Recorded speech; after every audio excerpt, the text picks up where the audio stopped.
বিজ্ঞানীদের মতে গরু খাসির ভুঁড়ি পরিমিত খেলে শরীরে মিলে অনেক পুষ্টিগুণ। এতে থাকে iron, potassium, magnesium, calcium, phosphorus, niacin, choline, zinc সহ সেলেনিয়াম। ভুঁড়ির উপকারিতার মধ্যে অন্যতম একটি হল ভুঁড়ি হাড় ও পেশি শক্তিশালী করে। ভুঁড়ি চর্বিহীন প্রোটিনের একটি চমৎকার উৎস। এটি পেট দীর্ঘক্ষণ ভরা রাখে, এমনকি শরীরের ক্ষতিগ্রস্ত টিস্যু মেরামত করতে ও পেশি তৈরিতে সাহায্য করে। 3 আউন্স সমপরিমাণ রান্না করা গরুর ভুঁড়িতে থাকে 10 গ্রাম প্রোটিন, যা দৈনিক গড় চাহিদায় প্রায় 20%। ভুঁড়ি অ্যানিমিয়া প্রতিরোধ করে। গরুর ভুঁড়িতে প্রচুর পরিমাণে ভিটামিন B12 থাকে, যা রক্ত স্বল্পতা প্রতিরোধে সাহায্য করে।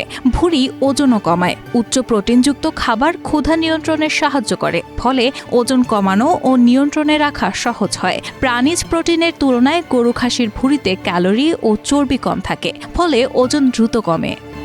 তবে এর বেশ কিছু অপকারিতাও রয়েছে।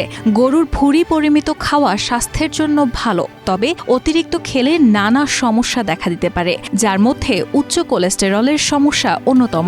অন্যান্য কাটা মাংসের তুলনায় গরুর ভুঁড়িতে কোলেস্টেরল বেশি থাকে। এছাড়া গরুর ভুঁড়ি অনেকটাই রাবারি টেক্সচারের হওয়ায় মুখে নিয়ে বেশিক্ষণ চিবিয়ে খেতে হয়, ফলে যাদের মুখের ভেতরে বা দাঁতের সমস্যা আছে তাদের মুখের স্বাস্থ্যে ক্ষতিকর প্রভাব ফেলতে পারে।